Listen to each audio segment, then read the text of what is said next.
Add half cup ghee.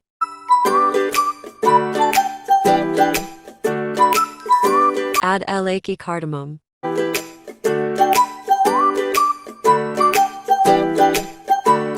Add 1 cup Sooji. Mix it till it turns to golden brown color.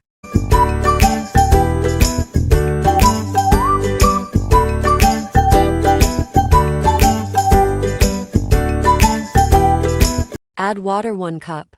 Add sugar 1.5 cup.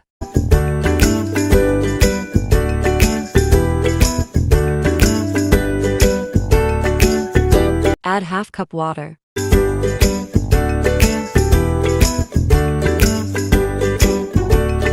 Mix it till it gets thick. Halwa is ready now.